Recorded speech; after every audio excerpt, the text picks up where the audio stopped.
Assalamu alaikum. Биздин YouTube каналдын катталуучулары жана жалпы эле мугалимдер. Сиздер үчүн бүгүн сонун бир видеону кыргызча, түшүнүктүү, кыска жана нуска кылып даярдап көрсөтүүнү туура көрдүм. Ал кандай десеңиздер, учурдагы кырдаалга байланыштуу аралыктан окутууда биз окуучуларыбыз менен кайтарым байланыш кылган кезде алардын темабызды канчалык түшүнгөнүн билгибиз келген кезде биз алардан тапшырмаларды кантип сурап алабыз жана аларды кантип текшеребиз, тест алабызбы, ошолорду көрсөтүп берем. Компьютерибизде же телефонубузда колдонуп аткан интернет браузерибизге киребиз. Мен Google Chrome'ду колдонуп жатам. Бизге кирген кезде, интернетке кирген кезде Google'дан негизги бети чыгат. Негизги бетинде ушул нерсеге көңүл бурушуңуз керек. Сиздин өзүңүздүн аккаунтка катталган болушу керек. Же бул жерде бир аккаунт катталган болушу керек. Мына меникин көрүп атасыздар. Турат Алыбаев, turatkg43gmail.com деп менин аккаунтум чыкты. Демек, мындай болуп турган болсо, анда биз бул жердеги белгини басабыз. Приложение Google дейт. Бул жерде Google'дун бизге көрсөтүп жаткан кызматтары бардыгы ушул жерде экен. Биз эң негизгиси бул тестти түзүүдө диск деген жерге киребиз. Диск деген жерге кирген кезде бизге создать деген бөлүм көрүнөт. Создайтты басабыз. Биз бул жерде эң биринчи папка түзүп алганыбыз жакшы болот. Биринчи папкабыздын аты мен 11 класстар деп жазып койдум. Создайтты басасыз. Андан кийин байкаган болсоңуз, сиздин Google дискиңиздин ичине 11 класстар деген папка даяр болду. Бул 11 класстар деген папканы кадимки компьютериңизде папка ачкандай эле мышкаңыздын оң жагын 2 жолу басып, папканы ачасыз. Ичи бош. Эми кайрадан создайтка келгенде, еще деген жерде эң үстүндө Google форма деп турат. Ушуну басасыздар. Google формага келгенде, меники бул жерде тилин кыргызчага которуп алууну дагы сурап жатат.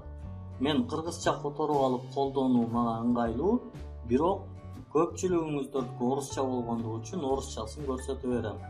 Новая форма деген жерге биз буга чейин даярдап койгон бул жактагы тестибиздин темасын көчүрүп келип коюп алабыз.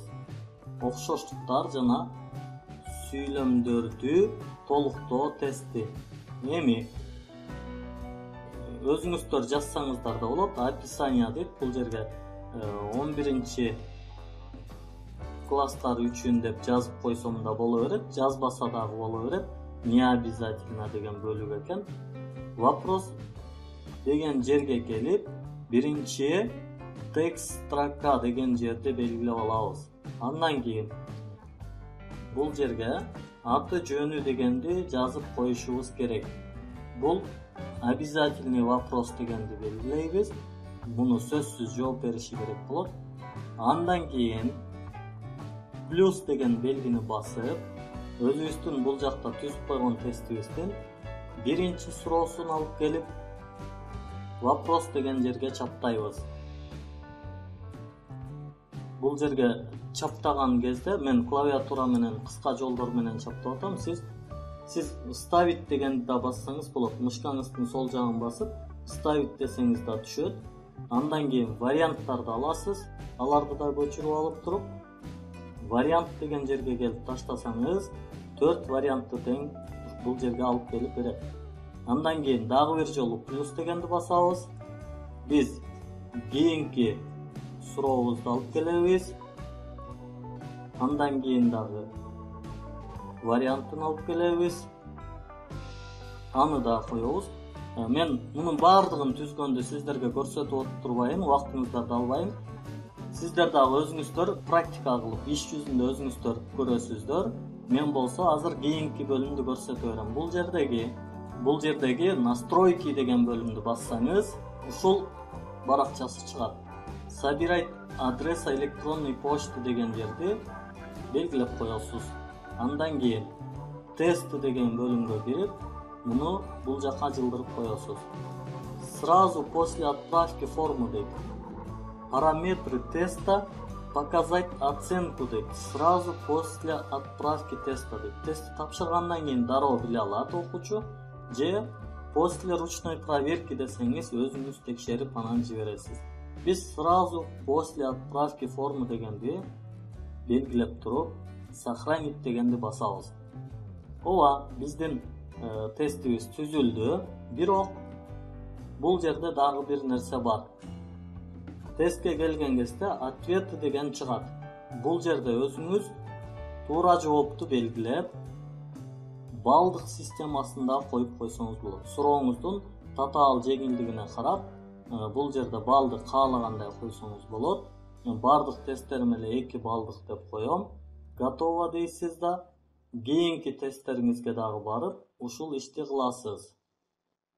Готово дейсиз. Ооба, мен 2 гана тест түзгөн болчумун. Меники даяр болду. Бул жерден просмотр десеңиз, тестиңиз кандай болоорун шаблонун көрсөтүп берет. Муну жаап турабыз. Отправить дегенди басабыз. Электрондук почта аркылуу дагы отправить этсеңиз болот. Окуучуларыңызга жөнөтсөңүз болот. Же болбосо бул белгини бассаңыз, бизге мындай ссылка чыгат. Муну короткий URL деп коебуз. Кыскача ссылка берди бизге. Копировать деп. Мен бул копировать этилип алган ссылканы бул жактан өзүмдүн окуучуларыма жөнөтөм. Мен бул жактан өзүмдүн окуучуларыма даяр ссылканы жөнөтөм. Ссылка кетти. Менин окуучуларым бул тестти тапшырып бергенден кийин окуучуларыбызга бул ссылканы жөнөтүп койдук. Убакыт бердик, аларга түшүндүрдүк. Кайрадан биз убактыбыз өткөндөн кийин кадимкидей эле баягы эң башынан киргенде интернетибизге киребиз. Бул жактан Google дискибизге киребиз. Биздин бул жерден 11-класстар деп убакыт бердик, аларга түшүндүрдүк. Кайрадан биз убактыбыз өткөндөн кийин кадимкидей эле баягы эң башынан киргенде интернетибизге киребиз. Бул жактан Google дискибизге киребиз. Биздин бул жерден 11-класстар деп түзүп койгон папкабызда новая форма деген тестибиз бар эле. Бул жерге кирип, жооптор деген бөлүмдү караган болсок, биздин бир окуучубуз тестти тапшырган экен. Биздики 2 гана жооп болчу. Кимдин жооп бергенин көрсөк болот. 4 балдыктан 2 балл туура кылыптыр.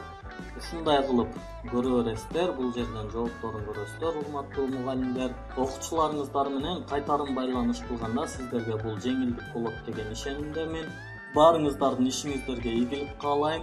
Кыргызстаныбызга кызмат кылган эң жакшы окуучуларды даярдап чыгара бериңиздер. Чоң рахмат, жакшы туруңуздар.